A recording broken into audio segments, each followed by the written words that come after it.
In the headlines, tight security at Kolmani village ahead of official commencement of oil drill. Air Force neutralizes bandits, destroy camps in Kaduna. Senegal face Netherlands in World Cup Group A match without Sadio Mane. And on the foreign scene, 2 killed, 11 injured in Turkey after rockets fire from Syria. Hello and welcome to Trust News Update. I'm Darshan Husseina Usman.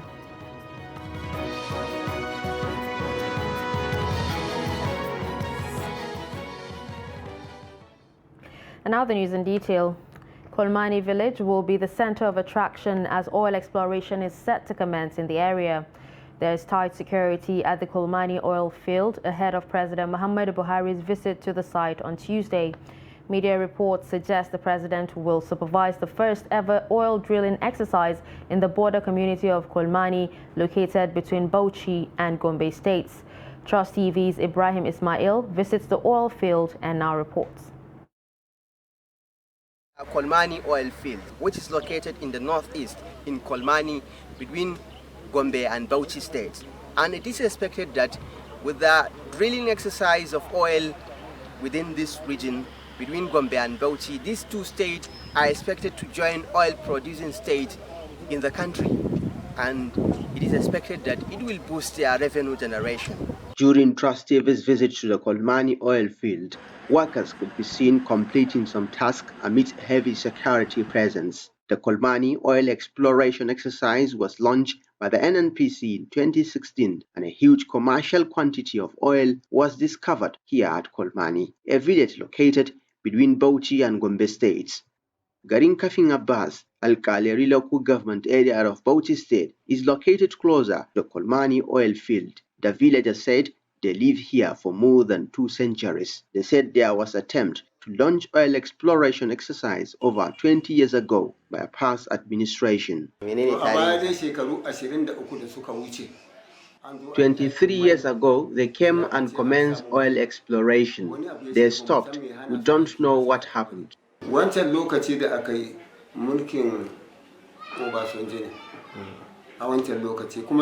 was during Obasanjo's tenure. They constructed a road purposely to move to the site.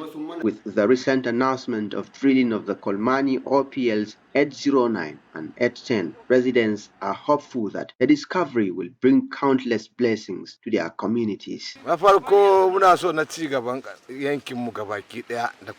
need the development of our area. We need school, roads, and hospital for the benefit of the people.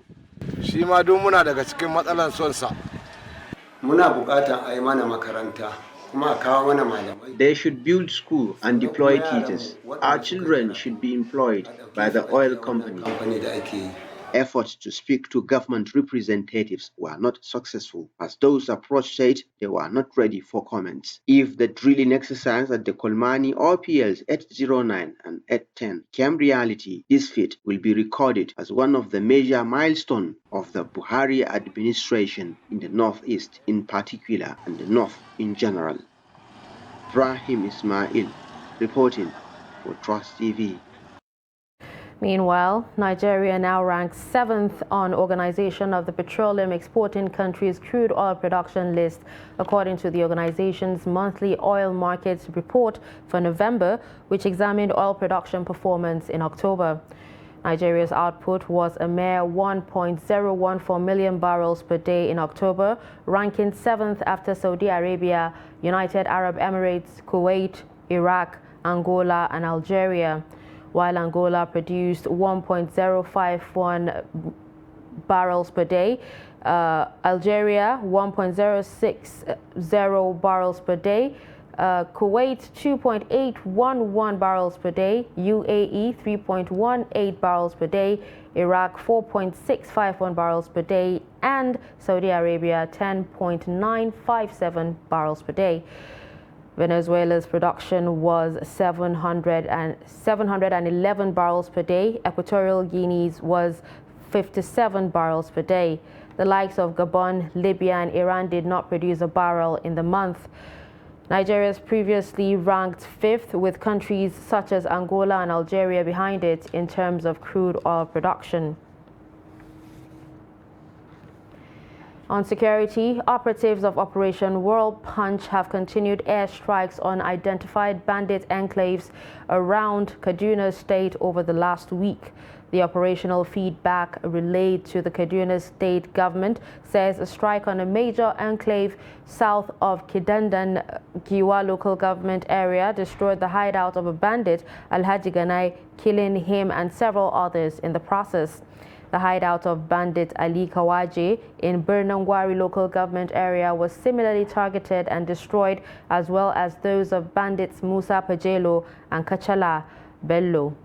Furthermore, armed reconnaissance was carried out over Rima, Riawa, Romana, the Kaduna airport area, and adjoining locations in Igabi local government area, and continued along the Kaduna-Birnangwari road. Ground and air patrols are expected to continue in these and other locations around the state. According to a statement from Samuel Aruan, Kaduna State Commissioner for Internal Security and Home Affairs, Governor Nasser El-Rufai appreciated the fighter crews for their thoroughness and consistency. Zamfara State government has said that the security situation has significantly improved in the state. A statement by Commissioner for Information Ibrahim Dosara said a survey conducted last week across the state shows that there has been little or no banditry activities in most of the local government areas of the state. It attributed the development to a recent order by President Muhammadu Buhari to security agencies to deal decisively with the bandits in the northwest states, which, coupled with the synergy between and among security operatives, have greatly helped to reduce the scale of banditry in the states. Meanwhile, armed bandits have abducted 19 people, including 3 nursing mothers with their 1-week-old babies in Kobre community in Zirmi local government area of Zamfara State. The abduction came barely 48 hours after more than 40 people were kidnapped from Kanwa village in the same local government area. A respite from years of deadly attacks on communities in the local government was relatively enjoyed, but in recent time, abductions and pockets of assault have resurfaced, making the residents to become jittery once again. Moving on to crime, the Lagos State Command has confirmed the arrest of a 28-year-old woman identified as Joy Kolapo for allegedly kidnapping 2 boys aged 3 and 7 in Lagos and Oyo states.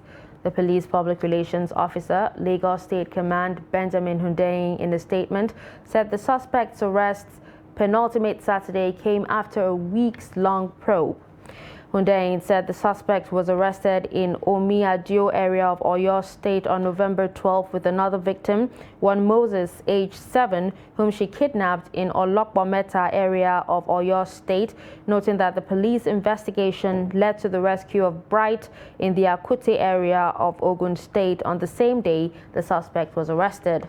According to him, further investigation revealed that the suspect was a neighbor to Bright's parents and had received the sum of 55,000 naira from his parents for his return. In politics, Rivers State Governor Nyesom Wike on Sunday night welcomed the presidential candidate of the new Nigerian People's Party, Rabiu Kwankwaso, to Port Harcourt, the state capital, ahead of the inauguration of the Umbutangwa internal roads in the Emohua local government area on Monday. Wike had invited politicians from opposition parties to commission projects in the oil-rich South state.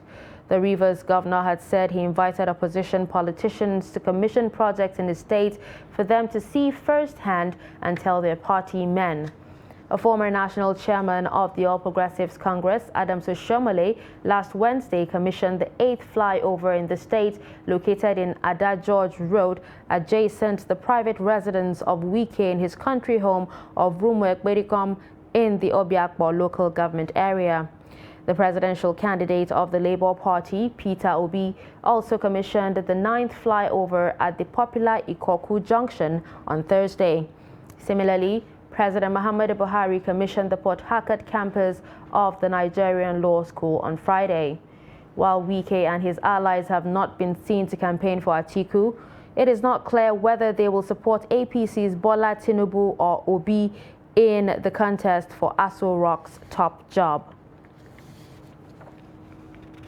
Moving away from that, Kaduna State New Nigerian People's Party governorship candidate Senator Suleiman Hunkuyi pledges to revise some of the policies of the APC administration if elected in 2023. Hunkuyi said this at the interactive session with the governorship candidates organized by the State Council of Imams and Ulama in Kaduna. The report. Candidates vying for a governorship seat in Kaduna take turns to appear before the Kaduna State Council of Imam and Ulama to articulate their plans for the people of Kaduna State if given the opportunity to govern the state in 2023. Candidate of the NNPP Suleiman Hunkuyi, while appearing before the council, promised to reverse some of the policies of Kaduna State government, including abandoning Al-Majiri system of education, as well as reinstate the district head sacked by the state government. We said we are reversing the policy that took part in expelling our district heads. We are bringing them back. We need them. My own government, if we are lucky, we need them. They are productive. They are necessary. They are the first tier of government that collect intelligence, reliable intelligence. And then the last, which under the one which I mentioned here, is also under the issue of the abolishment of the Islamic system of education. Governorship candidate of the Labour Party, Jonathan Asaki, also appeared before the council. He promised to address the challenge of insecurity in the state. Asaki said if elected, he will adopt inclusive economic and infrastructural development in the state. Why are we concerned about security? When in Kaduna State today, farmers can no longer go to their farms, either to farm or to harvest. And if farmers cannot go to their farms, then it means there's going to be food shortage, food insecurity. So if we have been able to take a loan in this state, and that loan is up to the tune of over 307 billion within the time, it means that this loan is going to be paid by generations yet unborn. So this loan is taken to provide infrastructure. But we can see that the infrastructure is not provided in the rural areas. The infrastructure is not provided in the local governments. The infrastructure is only provided within the township. The interactive session held at the headquarters of the Jama'atul Nasrul Islam Kaduna, with imams and ulamas across the state in attendance. Bello Musa, Trust TV News, Kaduna.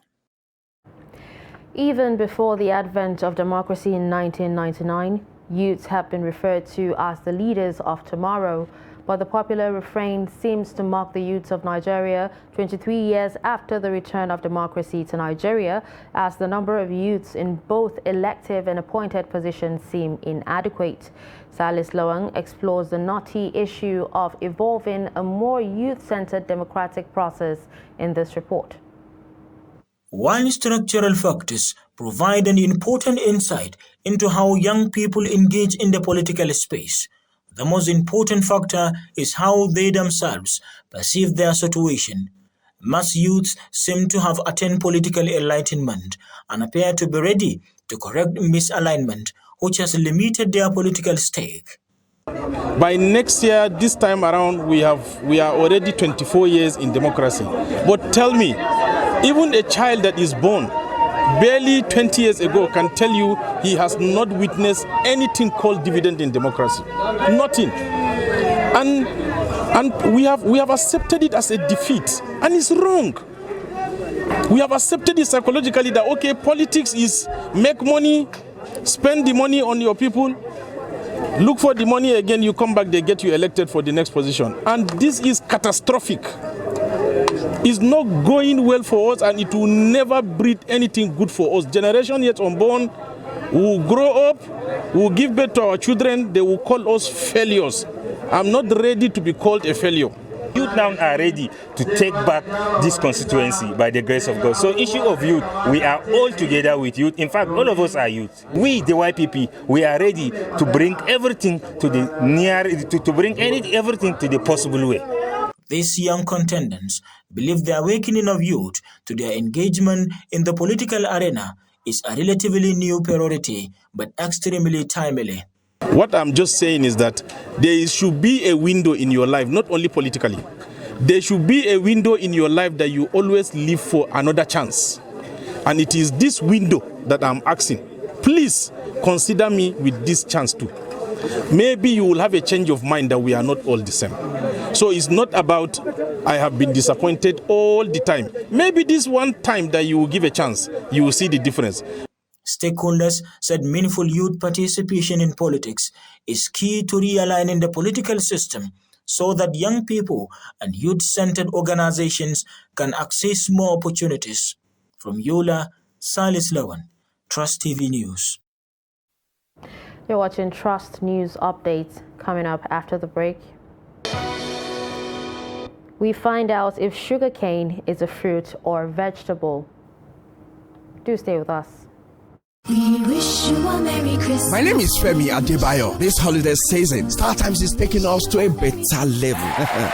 You can step up your family entertainment with the StarTimes upgrade promo. You recharge 2 months on Nova Bouquet and get upgraded to Basic or Smart Bouquet. Recharge 2 months on Basic or Smart Bouquet, you get upgraded to Classic or Super Bouquet. And if you recharge 2 months on Classic or Super Bouquet, you get 10 days free on your subscription. This upgrade automatically qualifies you for a weekly draw to win 55-inch Smart TV, PA systems, home appliances, and more. These prizes are proudly sponsored by Longreach, Wayon, and Amaz. This promo is from the 15th November to 15th January 2023. Times and conditions apply. On StarTimes, every day is the best day ever. Merry Christmas and Happy New Year. StarTimes. Entertain your family.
TV, documenting the Nigerian story.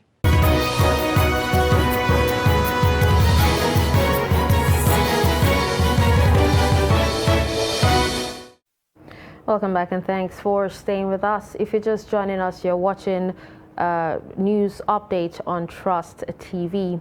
Let's take a look at some of our top stories. We told you that tight security at Kolmani village ahead of official commencement of oil drill. We also told you that Air Force neutralizes bandits, destroys camps in Kaduna. Moving to other news, women in Jos are being sensitized to regularly engage in self-breast examination and medical checkups to enable them know their status and health condition. This is because breast cancer is becoming alarming by the day among African women. Ado Abubakar Musa completes the report. An estimated figure of 2 million women are said to have suffered from breast cancer in 2020 alone, with several deaths recorded. Despite the huge number of sufferers and fatalities, many are still ignorant of the fact that the disease is reaching crisis levels. With the prevalence of breast cancer cases in some part of Plateau State, vulnerable women are being educated on the need for regular medical checkups. Saboda likitoci sun ce larurar ta yi yawa a a cikin garin Plateau. The reason why we organize this sensitization is because of the cry by medical doctors that the breast cancer disease is prevalent among women in Plateau, and that is why we saw the need to create awareness among both Christian and Muslim women on the need to take precautionary measures against the disease. Likitoci za su yi dangane da abin da ya shafi wannan cuta da yadda take farawa da yadda kuma ake magance ta da yadda. It's alarming, more especially between Plateau. It's very alarming. We usually call the attention of all women, all parents should take care of her daughter or herself. Medical practitioners from Jos University Teaching Hospital, Jude, and Jos North Primary Healthcare Unit share more light on the symptoms and treatment of the breast cancer. We go around sensitizing people, telling them what breast cancer is, and then how they can notice and know if it starts, because once we pick it early, people have lived for more than 20 years after diagnosis of breast cancer. So if they are able to identify and pick it early, meaning something can be done. It's when people present late, which that's the norm in most of our hospitals, the developing world, people come at advanced stage. It's when she has pain or the smelling, or if there's bleeding or something, that's when they go to the hospital. Breast cancer is usually a changes that usually occur in the female's breast, especially those that are not in the childbearing age, that is 45 years and above. The breast become bigger, that is one of the breasts sometimes become bigger than the other. In that case, when a woman experiences such changes in her breasts, what she should do is that she should not stay at home or seek advice from her family members or community. She should directly go to the hospital. Special guests who represented some Muslim and Christian organizations added their voices to the call on women to be serious about their health and those of their children. Ado Musa, Trust TV News, Jos. Thank you, Adu, for that report. Moving on, there have been arguments as to whether sugarcane is a fruit or a vegetable, but the fact remains that it is consumed irrespective of what class it belongs to. Abubakar Sadiq sampled opinions of Zaria residents where sugarcane is grown on why people consume sugarcane. He also examines its health benefits to the people. The report. Sugarcane is a species of tall perennial grass that is used for sugar production. Sugarcane belongs to the grass family, which is so economically important with different benefits. According to experts, sugarcane helps in boosting energy, improves digestion, prevents aging, and even helps diabetic patients.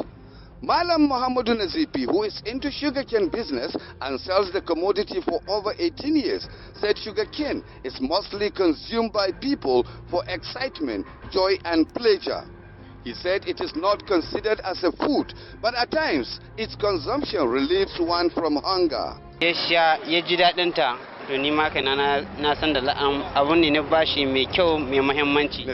said the sugary taste of the species while consuming makes people to engage in talks that are not necessarily relevant.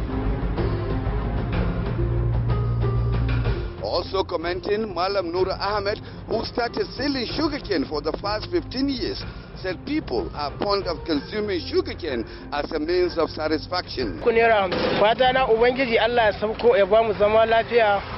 Ahmed argued that some people regard sugarcane as a food because it fills their stomach and satisfies their hunger.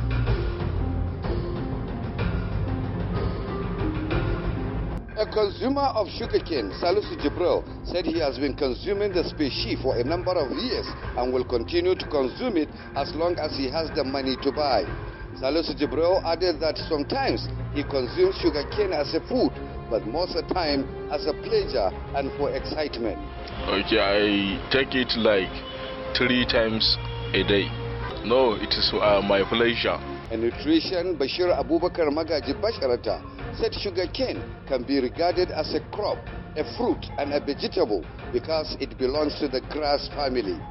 Basharata said part of its health benefit include energy booster, immune booster and it helps in cleansing the liver. That's a fact.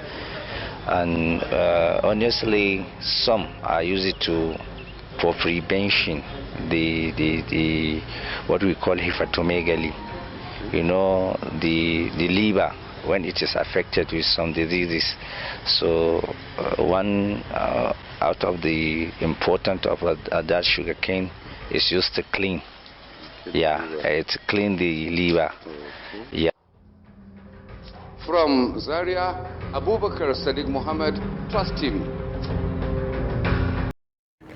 Away from Nigeria, reports say 2 people have been killed after rockets hit the Turkish district of Karkamis near the Syrian border. 5 rockets were reportedly fired on Monday, one of them hitting a school, leaving 6 people injured, 2 of them seriously. Reports say the strikes also hit 2 houses as well as a truck near the border crossing that links Karkamis to the Syrian town of Jarablus. On Sunday, rockets fired from Syria wounded 6 policemen and 2 soldiers when they struck a border crossing. Kurdish fighters are suspected of firing the rockets from northern Syria after the Turkish Air Force conducted air attacks on positions in Syria held by the Kurdish People's Protection Units, or the YPG, on Sunday. And finally, in sports, African champion Senegal will face Netherlands in the second Group A Qatar World Cup match on Monday. Senegal international Sadio Mane is backing Lions of Teranga to show they still have sharp claws without him in Monday's World Cup opener against the Netherlands. Senegal were surprise quarter-finalist in 2002 World Cup, and as reigning Africa Cup of Nations champions, they were considered by many as the continent's biggest hope for World Cup success this time around. The host Qatar became the first home team to lose their opening World Cup match as Ecuador cruised to a 2-0 victory over the hosts, with Ana Valencia scoring twice in the tournament's curtain raiser on Sunday. Asian champions Qatar enjoyed the backing of the crowd at the 60,000 capacity Al Bayt Stadium, but could not follow a glitzy opening ceremony with a statement performance.